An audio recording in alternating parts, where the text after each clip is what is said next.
नमस्कार दोस्तों, बीपीएससी के द्वारा स्टेनोग्राफर की जो भर्ती है वो निकाली गई है।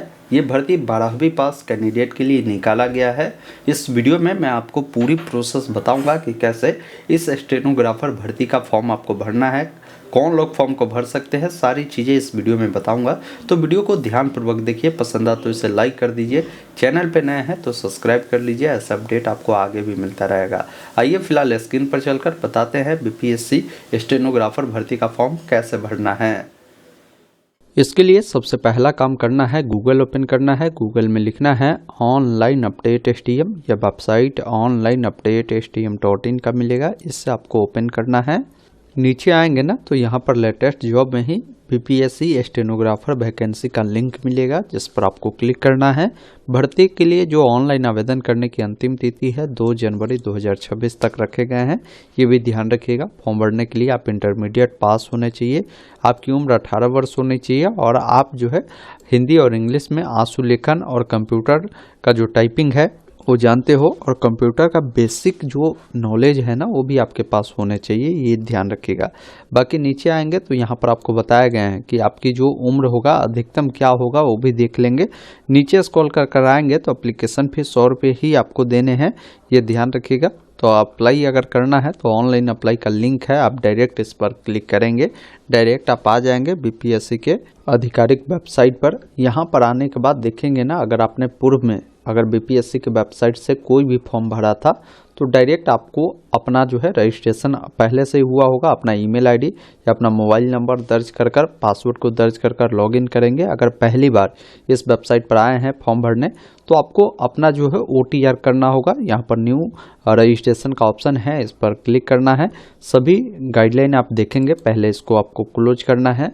अब यहाँ पर देखिए OTR करने में सबसे पहला चीज़ है कि आपका जो भी ईमेल आईडी है, ईमेल आईडी डालकर गेट OTP पे क्लिक करेंगे तो ईमेल पर OTP जाएगा, उसको डालकर वेरीफाई करेंगे। अपना मोबाइल नंबर डालेंगे, उस पर भी OTP अनवाकर उसको वेरीफाई करेंगे।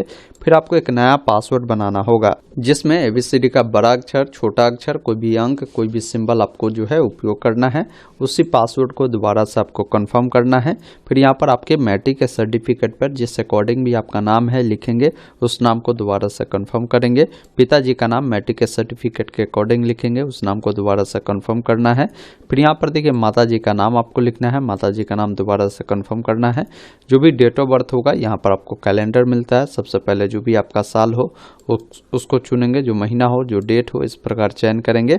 फिर डेट ऑफ बर्थ को दोबारा से कंफर्म करेंगे, जेंडर बताएंगे, लड़का है तो मेल, लड़की है तो फीमेल चुनना है, उसे दोबारा से कंफर्म करना है। यहाँ पर आईडी में जो है आप कौन सा डॉक्यूमेंट देना चाहते हैं, Aadhaar card, PAN card, driving licence, उससे सेलेक्ट करेंगे। जैसे मैंने आधार चुना तो आधार नंबर दर्ज करेंगे, आधार नंबर को दोबारा डालना है। फिर आप नीचे आएंगे ना तो यहाँ पर आपसे पूछता है कि जो आपने मैट्रिक कंप्लीट किया है वो किस साल आपने किया है, वो पासिंग ईयर बताएंगे। किस बोर्ड से आपने मैट्रिक पास आउट किया है, बोर्ड का नाम चुनेंगे। मैट्रिक का आपका रोल नंबर क्या है वो बताएंगे। फिर यहाँ पर पूछता है कि आप जो है 12th पास है तो आप बताएं कि किस साल आप जो है 12वीं पास है, वो जानकारी आप देंगे। फिर आपका जो भी ब्लड ग्रुप है वो आपको बताना है। आपका जो फेवरेट स्पोर्ट्स पर्सन है उसका जो भी नाम है आपको यहाँ पर लिखना है। फिर ये एग्री करना है और रजिस्टर वाले विकल्प पर क्लिक करना है। फिर यहाँ पर आपसे पूछता है कि आपको डिजी लॉकर पर रिडायरेक्ट किया जा रहा है, आप इस वाले विकल्प पर क्लिक करेंगे। पहले से ही आपका डिजी लॉकर बना है तो आप अपना मोबाइल नंबर, पिन को डालकर इस चेक बॉक्स पर टिक कर साइन इन करेंगे। अगर नहीं बना है तो आप बना भी सकते हैं, नीचे में देखिए साइन अप का ऑप्शन है ना, आप साइन अप कर बना सकते हैं। बाकी मैंने एक वीडियो अलग से भी बनाया है डिजी लॉकर अकाउंट कैसे बनाया जाता है, अगर आप देखना चाहते हैं तो आप देख लीजिएगा, लिंक मैं दे दूंगा डिस्क्रिप्शन में। जो कि आसानी है, मोबाइल नंबर डालकर OTP अनवाकर OTP वेरीफाई करेंगे, अपना नाम, date of birth, gender, user name और साथ में पिन को डालकर इस चेक बॉक्स पर टिक कर आपको कंसेंट देना है। उसके बाद जैसे ही आप आते हैं ना डिजी लॉकर पर तो यहाँ पर आपको इसको अलाउ कर देना होता है। अलाउ जैसे ही करते हैं फिर यहाँ पर देखिए आपके सामने लॉगिन पेज आता है। फिर आपका जो भी यूजर नेम या अभी आपने फॉर्म भरने में जो मोबाइल नंबर दिया था उससे या ईमेल आईडी को डालेंगे, जो भी पासवर्ड अभी आपने बनाया है उसे डालकर लॉगिन करेंगे। फिर कैप्चा कोड को डालकर प्रोसीड करेंगे। फिर यहाँ पर डिजी लॉकर पर रिडायरेक्ट कर रहा है, आप यहाँ से सिंपली इस वाले विकल्प पर क्लिक करेंगे। फिर यहाँ पर क्या है ना कि आपको अलाउ कर देना है। उसके बाद यहाँ पर देखिए आपके सामने इंस्ट्रक्शन आता है, उसको पहले रीड कर ले। अब यहाँ पर पहला काम करना है कि आपको प्रोफाइल को कंप्लीट करना है। तो प्रोफाइल क्रिएशन का जो ऑप्शन है ना, इस पर आपको क्लिक करना है, जिसमें आपको ये सभी स्टेप को जो है कंप्लीट करना है। सबसे पहला चीज़ है कि आपका जो भी पर्सनल इंफॉर्मेशन है ना, उस पर आपको आना है, जिसमें आपका कुछ जानकारी पहले से भरा हुआ होगा। बाकी जो भी आपका नाम है ना, हिंदी में आपको अपना नाम जो है टाइप करना है। उसके बाद पिताजी का नाम हिंदी में लिखना है। आपकी शादी हो चुकी है तो मैरिड अन्यथा अनमैरिड वाले विकल्प पर क्लिक करेंगे। फिर उस जानकारी को दोबारा से आपको वेरीफाई करना है। आपके बॉडी में कोई ऐसा निशान हो जो कटा का हो, जला का हो, उसके बारे में बताएंगे। फिर पूछता है कि क्या आपने कभी नाम बदला है, तो यस करें, नहीं तो नहीं वाले विकल्प पर टिक रहने दे। अगर आप भारतीय नागरिक है तो यस करें, नहीं तो नहीं वाले विकल्प पर आपको क्लिक करना है। फिर पूछता है कि बिहार राज्य के अगर निवासी है तो यस करें, नहीं तो नहीं वाले विकल्प पर क्लिक करें। फिर पूछता है कि क्या आप बिहार राज्य के अस्थायी निवासी है, तो उसके बारे में आपको जानकारी देना है। अस्थायी निवासी है तो जो भी निवास प्रमाण पत्र की संख्या होगा वो आपको बताना है, किस डेट को आपका निवास प्रमाण पत्र इशू हुआ है और डेट बताना है। फिर यहाँ पर आपसे जो है आपसे पूछता है कि क्या आप आरक्षित श्रेणी से आते हैं, तो यहाँ पर आपको यस नो में उसके बारे में जानकारी आपको देना है। फिर पूछता है कि अगर आप जो है इनमें से कैटेगरी से अगर आप आते हैं तो आप बता सकते हैं।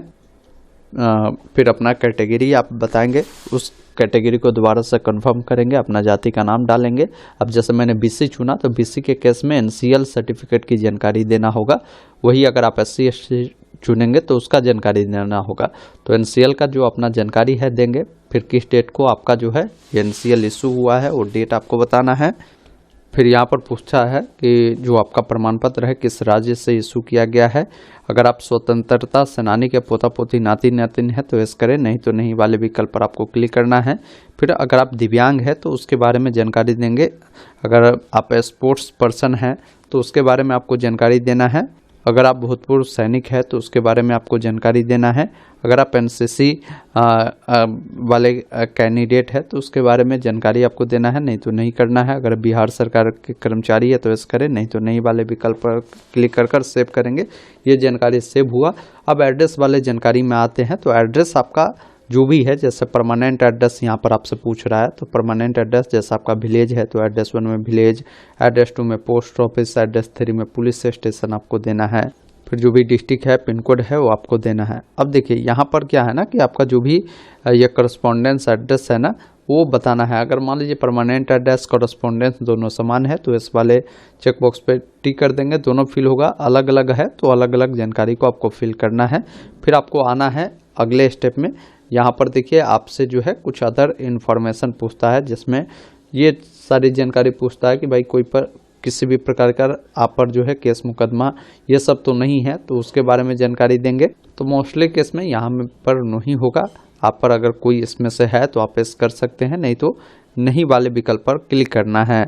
उसके बाद आप नीचे आएंगे, पूछता है कि अगर आपको कोई पुरस्कार या पदक या जो छात्रवृत्ति है ये सब अगर आपको मिला है तो उसके बारे में आप जानकारी दे सकते हैं और उसके बारे में विवरण आप लिख सकते हैं, नहीं तो आप यहाँ पर वैसे ही छोड़कर इसको सेव करेंगे। तो ये जानकारी भी सेव हुआ। अब आते हैं आप क्वालिफिकेशन वाले जानकारी में। तो इस पर जब आप क्लिक करेंगे ना तो पूछेगा आपसे कि जो 10वीं कक्षा है वो आपने जो किया है, तो पहले 10th की जानकारी चुनकर 10th बताएंगे। यहाँ पर देखिए क्वालिफिकेशन में 10th चुनेंगे। अब यहाँ पर क्या है ना कि ये आपको कुछ नहीं करना है। यहाँ पर आपको बताना होगा कि भाई जो 10वीं आपने किया है, 10वीं किस राज्य से पढ़ाई किया है वो बताएंगे। किस बोर्ड से आपने पास आउट किया है वो बोर्ड का नाम बताएंगे। बाकी क्वालिफिकेशन का स्टेटस क्या है, पास है या अपेयर है, वो जानकारी आपको देना है। बाकी जो 10वीं कक्षा है वो कब आपने उत्तीर्ण किया है उसके बारे में जानकारी पूछता है, तो कैलेंडर के मदद से बताएंगे। और ये जो भी जानकारी बताएंगे अपने मैट्रिक के सर्टिफिकेट या मार्कशीट जो है उसको देख ले, उसके अकॉर्डिंग बताए। मैट्रिक अगर आप मान लीजिए आप एक से अधिक बार में पास किया है तो बताएंगे। अगर एक ही अटेम्प्ट में किया है तो यहाँ पर एक्स्ट्रा अटेम्प्ट में 0 लिखेंगे, कितने नंबर मिले हैं वो आपको ऑप्टेन मार्क्स में बताना है। कुल कितने का एग्जाम हुआ था टोटल मार्क्स में बताना है। आपका परसेंटेज जो भी है वो आपको बताना है। उसके बाद देखिए आपसे पूछता है कि जो शैक्षणिक क्वालिफिकेशन है जैसे मैट्रिक, वो कितने महीने में आपने इससे जो है उत्तीर्ण किया है, तो मंथ में बताना है। तो मैट्रिक 12 मंथ में उत्तीर्ण किए होंगे तो यहाँ पर जो है 12 मंथ आप बताएंगे। फिर मैट्रिक में जो आपका श्रेणी है क्या है, first division, second division, third division, वो बताएंगे। फिर आपने मैट्रिक जो किया है किस मोड से आपने किया है, मोड पूछता है तो यहाँ पर जो है रेगुलर सेलेक्ट करेंगे और यहाँ पर कोई कंपल्सरी सब्जेक्ट है तो वो आपसे पूछता है, अन्यथा इसको आप छोड़ेंगे, यह अनिवार्य है। उसके बाद ऑप्शनल कोई सब्जेक्ट था तो बताइए, अन्यथा छोड़े। जो भी रोल नंबर है आपका मैट्रिक का वो बताएंगे, किस साल आपने मैट्रिक उत्तीर्ण किया हो, पासिंग ईयर आपको यहाँ से बताना है। उसके बाद इसको ऐड वाले विकल्प पर क्लिक करेंगे तो जो मैट्रिक की जानकारी है ना वो आपका ऐड हो जाएगा।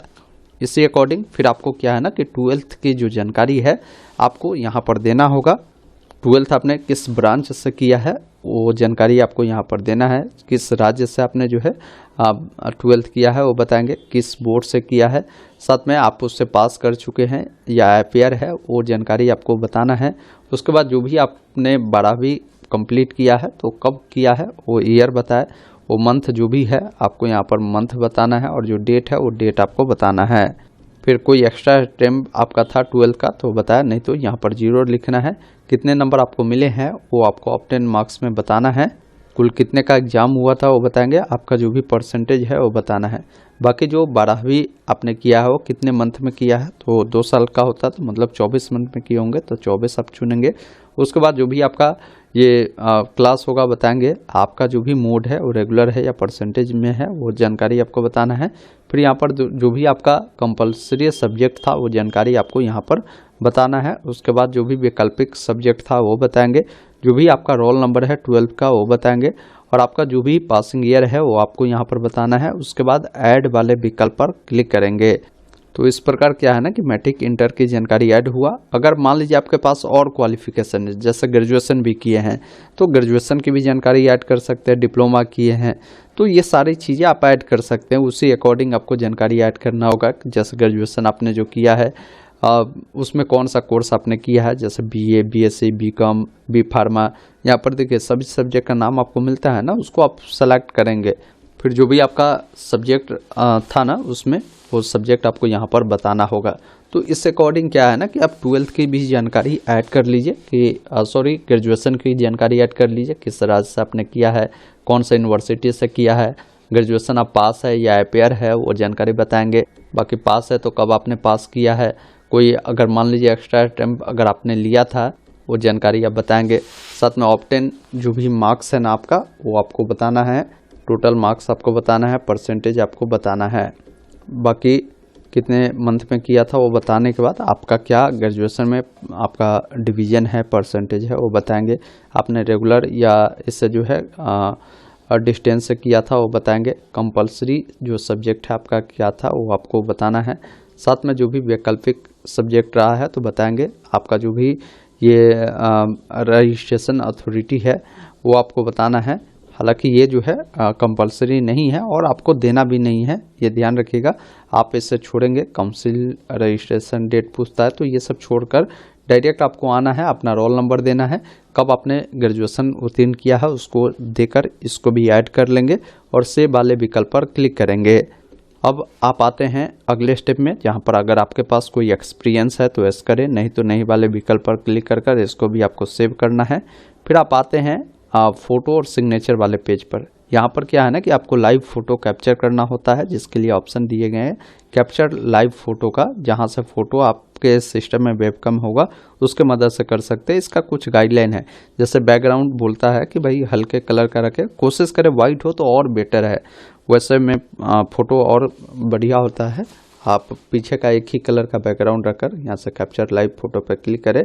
आप कुछ सेकंड वेट करेंगे, आपके कैमरा ओपन होगा, यहाँ से सेट इमेज पर क्लिक कर फ़ोटो को कैप्चर कर लेंगे।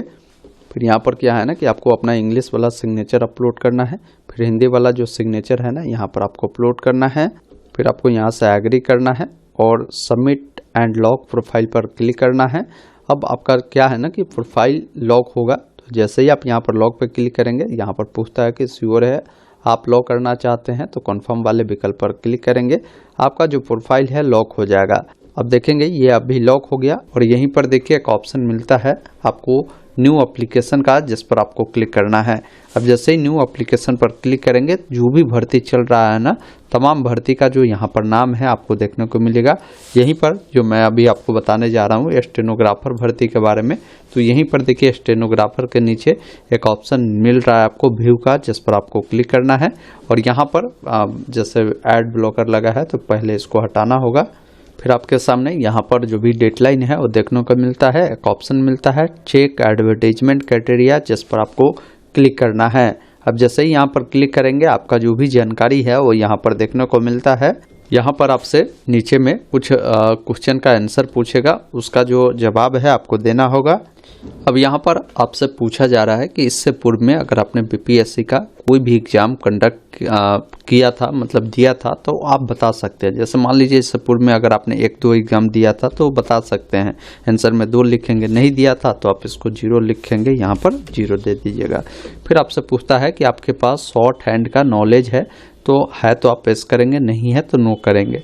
फिर आपसे पूछता है कि आपके पास जो कंप्यूटर ऑपरेटर और टाइपिंग का नॉलेज है, तो आपको उसके बारे में इसमें में आपको जानकारी देना है।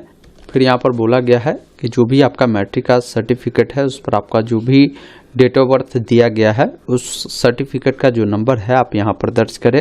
बाकी जो भी डेट ऑफ बर्थ वाला आप सर्टिफिकेट नंबर दे रहे हैं, वो सर्टिफिकेट कब इशू किया गया है वो डेट आपको देना है। साथ में मैट्रिक का जो भी आपके पास जो है यहाँ पर मार्कशीट है, उसका सर्टिफिकेट नंबर जो है आपको देना है। मार्कशीट आपका जिस डेट को इशू किया गया है वो डेट आपको देना है। फिर इंटर का आपके पास जो भी सर्टिफिकेट है उसका नंबर देंगे। सर्टिफिकेट कब इंटर का इशू किया गया है वो आपको देना है। फिर यहाँ पर देखेंगे ना, आपका इंटर का जो भी मार्कशीट है तो उसका जो सर्टिफिकेट नंबर है वो देना है।